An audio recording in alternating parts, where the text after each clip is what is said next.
All right, guys. So we're under the car. If you have all of your OEM splash guards in place, there's a large piece of plastic one that comes all the way from here and covers the entire transmission. First things we need to replace though is this metal skid plate, cross brace, whatever you want to call it. Then there are a bunch of 16mm bolts. Then exhaust needs to come out. There's two 12mm nuts on each side. And then there's a brace that goes to the trans. You have these 13s here. You have a hanger here and a hanger here. If you're in an E60 or an E61, your exhaust only goes on this side, so you don't have any hangers over there, unless it's an M5, and then you look similar. So we're gonna drop the whole exhaust down.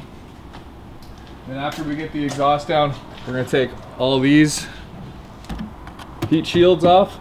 There's 8, and then these bigger, like fender washer looking ones are 10 mils.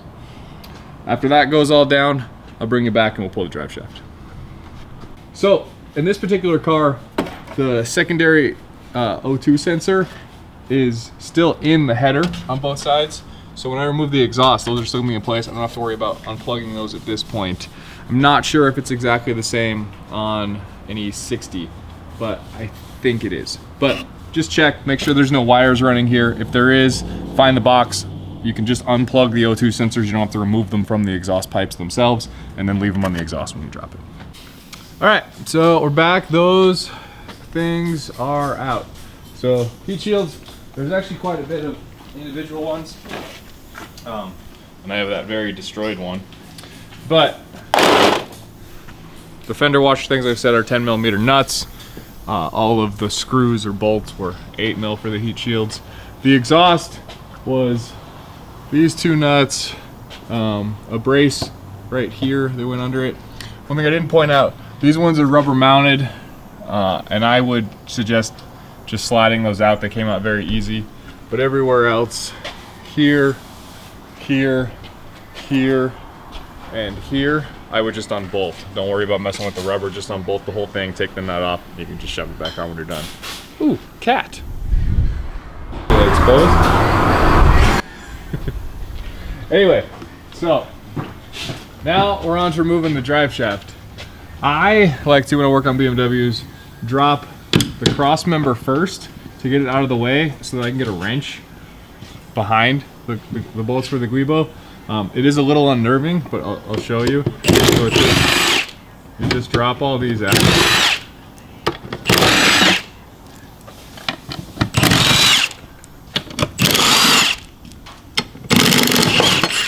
And it will start to fall like that.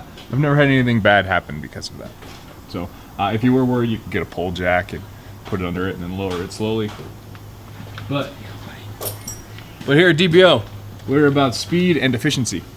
So after you pull that down, you have the rubber mounted parts. It actually are the transmission now. Take those 2 nuts off. But you can also take off the nuts on the top and drop the whole thing out. Either way. But you get this thing out of the way, and then you can get in here. Do you have this? Ooh, my Guibo's not great though. Probably won't replace that. But yeah, you want to chuck a wrench there, and then you can impact it out. So I'm gonna get that out, and then I'm gonna drop these 2 13s for the center support bearing, and then we'll pull this to the side, just attach to the lift arm. If you're working on your back, you can just push it off to the side and let it sit. Don't worry about taking the back E-torques off and removing the drive shaft entirely. There's no reason. All right, so drive shaft's down. And I secured it. My bungee isn't very bungee, so it's kind of there. Usually you want to get it like over there out of your way so you don't hit yourself on it. Whatever, done. I'm gonna work on getting the wiring harness out of the way now. I already was working on stuff. So O2 sensors sit right there, or right there. They just pull out there, so you can leave this part on there. There's this. I feel like this is maybe a gear position indicator. I'm not sure what it is. It's a little bit tricky for a clip though. It's on the inside. You just need to pry it out and then you can pull it down. So coming over to this side, you got this little block that houses O2 sensor things. You have this cap or cover on it that you can pull. Open it up, and you can pull your wires out of it. This is the driver's side front O2 sensor, and then just get it out of the little clips and you can leave it dangling. And then all right, and then once you have that open, you're gonna want to go ahead and pry these two little top things off. Not the best design. Once you get those out, they'll just kind of fall out. And then this one, so there's the plastic clip that goes into this metal. Definitely just try and take the metal. It just Move the hand. It just sits on this heat fin thing, but much easier to not break that and reinstall that than to try and get this piece of plastic out of there and back in. So once you have that, and then crank position sensor right here. Do not break this cable and do not break this sensor, because if you do, your car will not start. And then one last clip up there, and you can take this, drape it on the other side of your exhaust. I'm gonna work on shifter linkage. So you get this clip on this side, just pops out. You can use pliers, you can use a pick, you can use a screwdriver, pretty much anything. And then it just slides out. If you saw that yellow bushing fly out, don't lose those. There's one on either side of the selector rod as it goes into your. We'll move on to what we call the bitch clip here at DBO. It's just not the easiest thing to pry open. On these cars, it's over here. A lot of other BMWs, it's up top over here. But either way, it's this, it clips onto the trans itself. I might need some assistance for this one, but swing it away from the trans and then just work it out. I'm gonna have Hamish push up on the trans so I can pull it. So it goes in, it goes through the carrier. Is this a double one? It's a double one. So there's gonna be another one.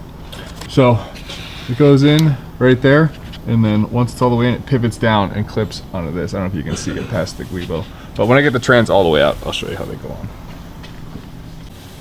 All right, so we got that bitch clip out. I'll show you again when it's on the ground so you can actually visualize exactly what happened. But now we're moving on to the slave. It's two 13mm nuts up top, right below the slave, and then there's the bracket that holds the clutch line away from the trans. That's held on by the bottom nut. So I'm gonna pull those out, and then I'm just gonna move on to the bell housing bolts.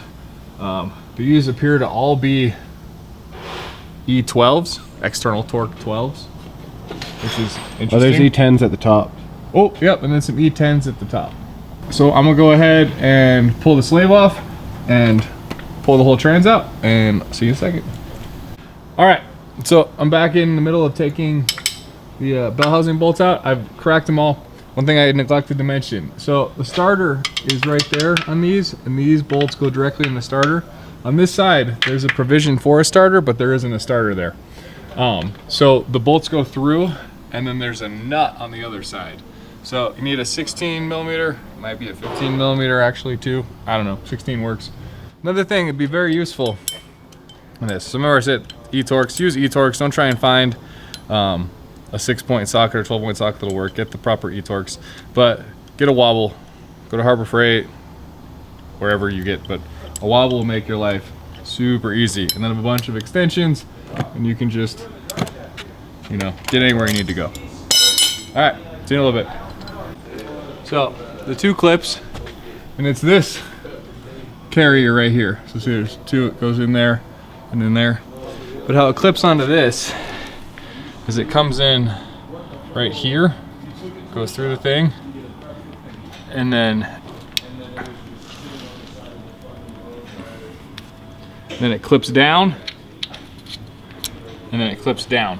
So what you're prying out is want to push that in enough so that it lets go, that you can, like, goes from down there to right here, and you can wiggle them out. It's BMW's thing. Now we're on to the clutch itself.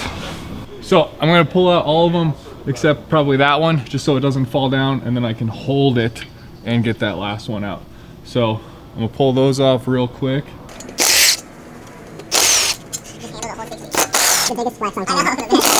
So this one started to strip on me. It was a little full of some junk.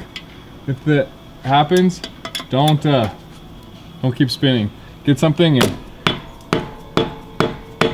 hammer it in there. Just make sure it seats all the way is the biggest thing. Yep, so it's all the way in. Because if not, you end up having to spin it down here and then get a grinding wheel and grind the head.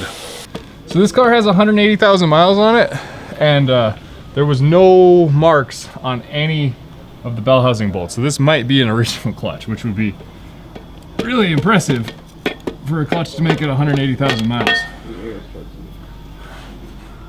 But yeah, definitely a good deal of heat scoring. So time to replace flywheel, clutch. Also, clutch not horrible. Definitely on its way out, but not totally gone.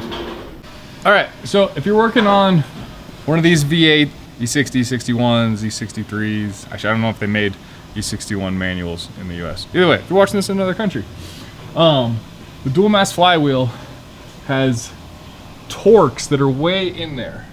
And BMW has done this for as long as I remember in their V8 cars. Like even the early 90s M60 powered cars had the same thing. You can buy a special Torx that has a very narrow shank, and then again, these are T60s. But we made this one a while back. It's just a Harbor Freight one, and then we just ground down the shank until it worked. Because they're just slightly offset. I don't know why BMW did that, but they did. And you can try and like turn it right. Be like, oh, it's dual mass, you just turn it. Nope, the center doesn't turn. So, I don't know why they did it. The actual bolts themselves will not come out of the flywheel, they'll stay in there. So you just need to get them loose. So now we've gotten everything removed, we're good to reinstall our clutch. So this might be a little bit different for you guys, but I am installing an e60 M5 twin disc clutch in this, an OEM clutch. I'm trying to see if it works. The install procedures will be pretty much the same. If it does work, then cool, you guys can also do it. The things that I've had to do so far, this is the pilot bearing out of the S85, as the N62, the pilot bearing is part of the flywheel. Okay, torque specs might be in the description. We've always just run impacts. It's not the greatest idea. We haven't had anything bad happen in anything we've ever done. So, again, mine is slightly different because I am running the M5 setup, but you have this one hole on the back of your flywheel that is farther out than these other ones. This is a dowel pin hole. You need to line that up with the dowel pin that's on the back of the crank. And the reason for that, as I was saying before, is there's one part of it that has a space here, and that crank position sensor I told you not to break on the side of your trans picks up that gap, and then that's how it knows where the crank is. So anyway, I am going to continue torquing down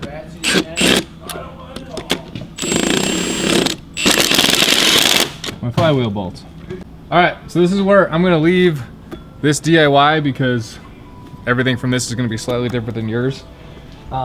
So the big thing, remember, is these clutches have a recessed area here that is to go around this. So when you put that in, make sure that that is out so that it can spin freely and not run into anything. And then same way when you pull it off, line up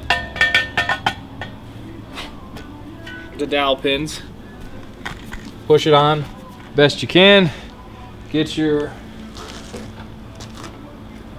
6 mils or hex 6s. I think they're M8 bolts. Get a couple of them started on different sides. Don't tighten them all the way down